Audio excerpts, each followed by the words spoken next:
पश्चिम Bengal train हादसे पर एक बड़ा खुलासा हुआ है। रंगापानी से दोनों ट्रेनों को दिया गया था TA 912 फॉर्म। 15 किलोमीटर की रफ्तार से ट्रेन चलाने का निर्देश था। 15 मिनट के अंतराल में ये TA 912 फॉर्म जारी हुआ था। सिग्नल फेल होने पर जारी होता है TA 912 फॉर्म। यानी सबको पता था कि इस दूरी के बीच में सिग्नल फेल हो रखे हैं, सिग्नल काम नहीं कर रहे हैं, लिहाजा TA 912 फॉर्म जारी किया गया था। इस फॉर्म को जारी करने का मतलब ट्रेनों को 15 किलोमीटर प्रति घंटे की रफ्तार से ही चलाना है और इससे आगे चल रही ट्रेन की सही लोकेशन आपको समझ में आ जाती है और आप संभल कर अपनी गाड़ी को ब्रेक मारते हैं और उस हिसाब से चलाते हैं। अक्सर ऐसा होता है और आप भी कई बार देखते होंगे, एक ही ट्रैक पर दो ट्रेनें चल रही होती हैं और दोनों की स्पीड धीरे होती है। ये TA 912 फॉर्म लिमिट में गाड़ी चलाने के लिए दिया जाता है, यानी सबको जानकारी थी सिग्नल फेल हो रखे हैं, सबको पता था तय स्पीड क्या है। ये लापरवाही से हुआ हादसा समझ में आ रहा है।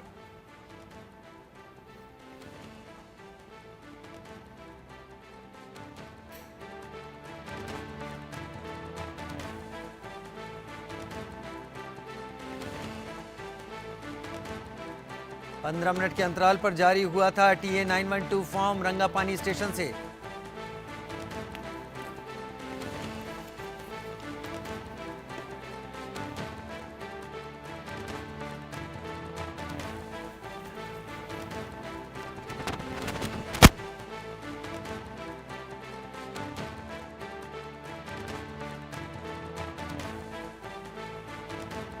आया है कंचनजंगा एक्सप्रेस पर मालगाड़ी ने जो टक्कर मारी थी उसकी वजह करीबन सामने आती हुई दिखाई पड़ रही है और हम इस पूरी जानकारी को अब आपके सामने रखने जा रहे हैं। पश्चिम बंगाल में जो ट्रेन हादसा हुआ इसकी वजह क्या हो सकती है, समझिए इसको। रंगापानी स्टेशन से फॉर्म TA 912 जारी किया गया। ये तस्वीरें आप देख रहे हैं यहाँ पर एनिमेशन के जरिए।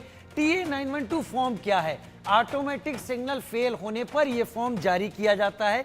जब यह फॉर्म जारी होता है इसका मतलब यह समझा जाता है कि हिदायत के साथ ट्रैक पर गाड़ी को चलाना है। स्पीड तय कर दी गई थी, 15 किलोमीटर प्रति घंटा से ज्यादा की स्पीड की शर्त थी, यानी मालगाड़ी के भी ड्राइवर को पता था, यानी कंचनजंगा ट्रेन जो थी उसके भी ड्राइवर को पता था, यानी स्टेशनों पर भी पता था, बीच के हॉल्ट सबको पता था कि यहाँ पर सिग्नल काम नहीं कर रहे हैं। इन हिदायतों के साथ मालगाड़ी चलानी थी।